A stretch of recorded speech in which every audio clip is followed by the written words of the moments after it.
Good morning, good morning. Today is Sunday, and our family just got home from running a local race. I don't race, I run, walk, jog, just make it to the finish. But Tim had a really good run today, one of his fastest in a while. So we're happy about that.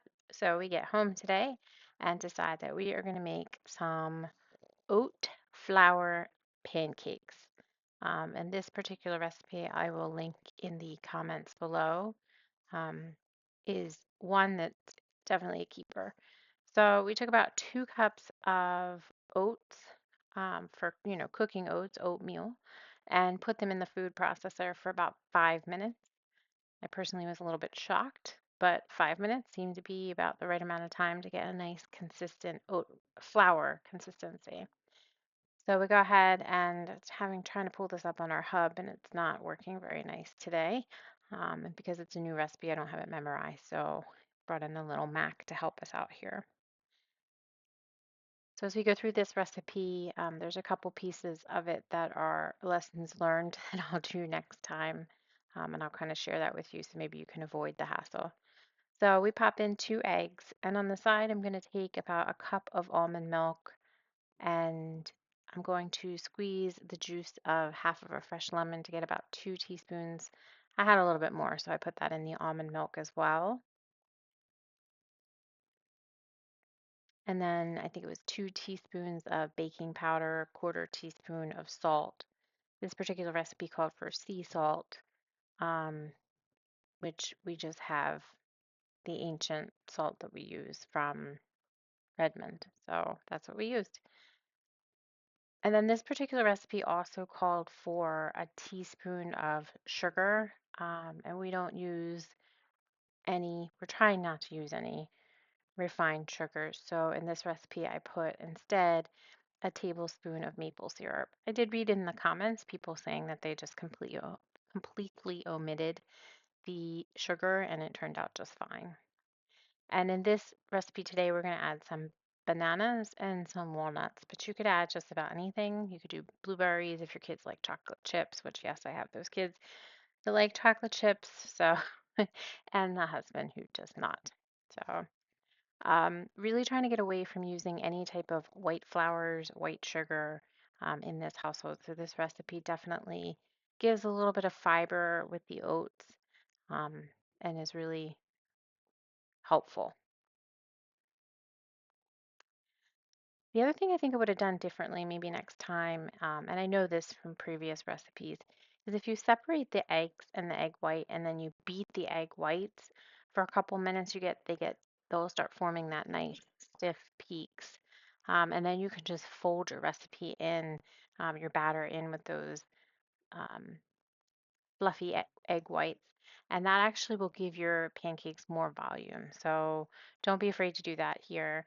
I did slice up one banana. I was thinking about using two, but one turned out to be enough. And what I would probably recommend doing is maybe just next time I cut them into halves here, slice them, and then have them. Probably would do like slice them, have them, quarter them, basically and also would probably not fold it into the mixture next time. We'll probably just kind of put a little bit of banana and a little bit of walnuts into each pancake. And that'll keep Ryan happy too, because Ryan was not a fan of bananas and walnuts. That kid seems to like bananas that are like barely ripe. I think he would probably eat green bananas if he could. So, whereas I don't think a banana is ripe until it's got some brown spots on it, a little bit of caramelization and sugar. You could also caramelize, as mentioning, caramelize the bananas as well to kind of get them nice and mm, bring out the sweetness in them. So here I'm just kind of trying to toast up the walnuts a little bit. You don't have to do this, but I again think that toasting the walnuts just brings a little bit more flavor out in them. So we go ahead and toast them. You could do this in the oven. You could do it, if you're going to have walnuts as a side option for like salads or whatnot through the week, you could take a whole batch and just toast them up in the oven and then put them in an airtight container.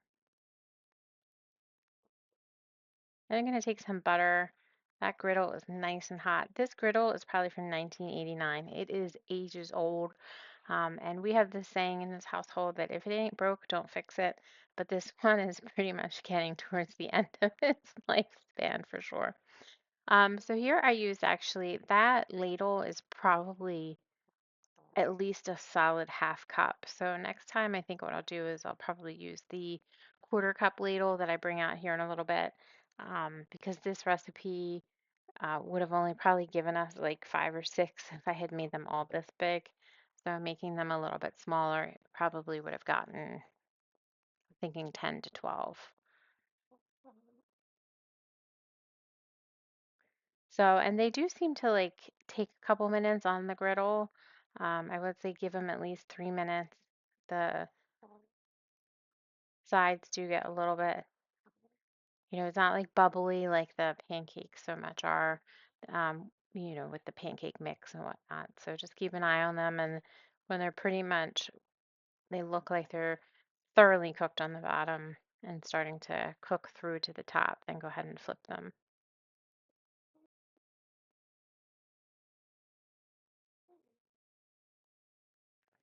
And then the recipe for this one is actually, if it's just the pancakes, I did put it into my fitness pal today. And this did not include the bananas or the walnuts, but the oat flour pancakes, one serving of, which would be a quarter of the recipe, was 31.9 carbs, 14.8 fat, 8.4 protein, and we also got some fiber in here as well. Let's see here. 4.3 grams of fiber, which, regular pancakes don't have that much fiber. It looks like this also has 26.8% of daily calcium, 13.7% of iron, 91.6 milligrams of potassium, 20% vitamin A, 1.7% vitamin C. So eat whole foods.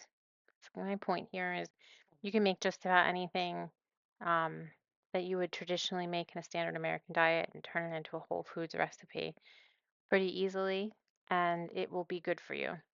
And I think that that's the key here is that white flour, white sugar really don't have a place in our diet, shouldn't have a place in our diet. But that doesn't mean that you can't have things that are sweeter tasting for your taste buds. So, and then for this, I also cooked up some eggs from our chickens as well. Pancakes or pancakes and eggs, right? I think that that's kind of a staple, but whatever works for you. And then we put a little bit of butter on top of these pancakes when we were done and a tiny, tiny, tiny bit, maybe like, I think between the four of us, we shared about less than a quarter cup of maple syrup. You don't need much. So this is also a trick I learned. Just if you crack open the egg and just leave the shells there, it won't actually expand as much, but I don't know if it works all the time. So make sure you don't get a shell stuck in there. All right, so there you have it. So it took about a half hour to coordinate this meal, and after coming home after running, I wasn't very coordinated. So I feel like it's a good breakfast for Sunday morning. Definitely is a keeper.